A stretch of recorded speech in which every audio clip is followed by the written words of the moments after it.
Alright, welcome to the 7th video in this series.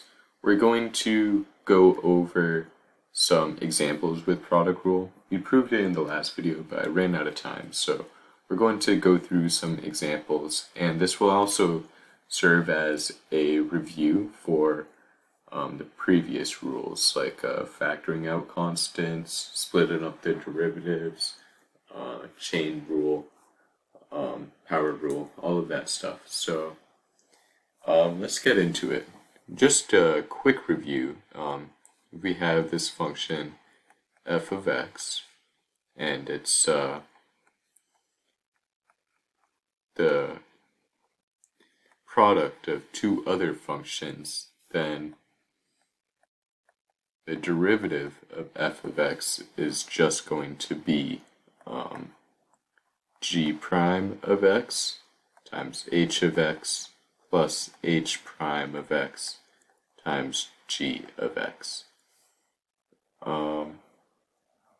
So let's do an example. Let's say f of x equals, let's say ln of 2x times sine of x. So one thing I see right off the bat is not just a normal x inside, so we're going to have some chain rule. But another thing is this right here, if this was added together, we could just distribute the d dx to this and this. But that's not what we have. They are multiplied together. So we're going to have to use the product rule where this can be g of x and that can be h of x, or we can just do it the other way around. But let's get right into it. So d dx of f of x is going to equal, well, first let's split this up into two different parts. Let's just do it nice and easy right at the beginning. We have four things we need to find here. We have g of x, g prime of x, h of x, h prime of x. So let's say that's h of x and that's g of x. And let's just find out what we need at first. Well, first g of x, we have that right here. It's ln of 2x. ln of 2x. And g prime of x is just going to be, remember, ln, we just take what's inside, we put it under 1, and then we'll multiply by its derivative for the chain rule. So we have 1 over 2x times, and then the derivative of 2x is just 2. So we end up just getting 1 over x. Now h of x is just sine of x. H of x equals sine of x. And well, h prime of x, one thing we just memorized is the derivative of sine of x just equals cosine of x. So with all of this, let's just plug it in to our general formula right here. So g prime of x times h of x, well, that's 1 over x times h of x, which is sine of x, plus h prime of x times g of x, well, we got cosine of x, times ln of 2x. And now we just want to make this a little more neat and finally simplify. So d dx of f of x, or just can be rewritten as f prime of x, equals sine of x over x plus cosine of x ln of 2x. So that is the derivative. But what I think would be fun is, instead of just doing another example, I'm looking at this and it's just two more product rules. If we have cosine and ln of 2x, this can be g of x, that can be h of x. That's one part. And then here, well, we have x, 1 over x, or x to the negative 1. That can be h of x. And sine of x can be g of x. So let's just derive this again. And this will give us even more practice. We're going to do 2 more product rules, some chain rules, some power rules, derivatives of ln and cosine. It'll be fun, trust me. So let's just get right back into it. But first, how do I want to do this? Let's start with sine of x over x. I think this will probably be like the hardest. Actually, not really. But let's just say g of x equals sine of x, and h of x equals 1 over x. And this also just equals x to the negative 1.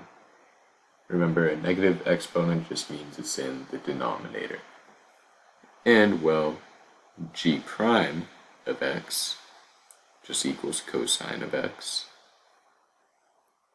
And h prime of x just equals, well, let's do the power rule. We multiply that out in front and we subtract 1. So we get negative 1 times x to the negative 1 minus 1 equals negative 2, which we can finally say is negative 1 over x squared. So let's just plug this in. We got g prime times h. So we got cosine of x times 1 over x plus h prime, negative 1 over x squared, times sine of x. So negative 1 over x squared times sine of x.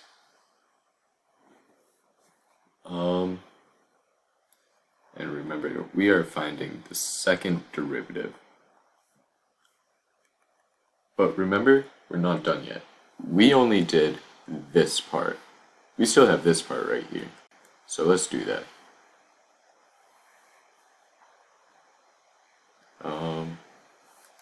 Here, this is what we'll do.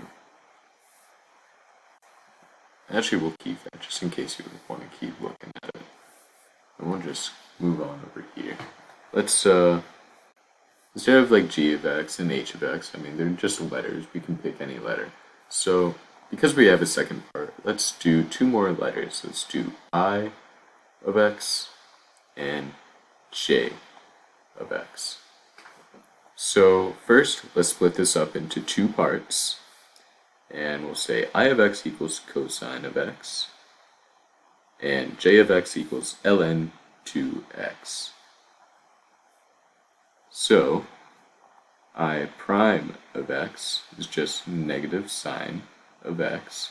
It's something we memorize. And j prime of x just equals, remember, ln, we take the inside, we put it under 1, and then we multiply by the derivative of the inside, the chain rule. And because this isn't just a regular x, it's 2x, we will need to use the chain rule. So let's do that. 1 over 2x times 2 comes out to just be 1 over x. So now let's plug some stuff in. Our second part right here, and if we just say g is I and h is j, well, I prime of x is just negative sine of x times ln of 2x. Let's move down to the bottom right here, and then j prime of x is 1 over x times cosine of x. And now let's finally just make this a little neater. So the second derivative, we have 2 dashes here. It's going to be times 1 over x is just cosine of x over x plus negative sine of x over 2x, x squared, so negative sine of x over x squared plus negative sine of x ln of 2x plus, again, cosine of x over x. And, well, this is the same as that, so we can just combine them together and just say that's 2 of those and erase that. So that is our answer.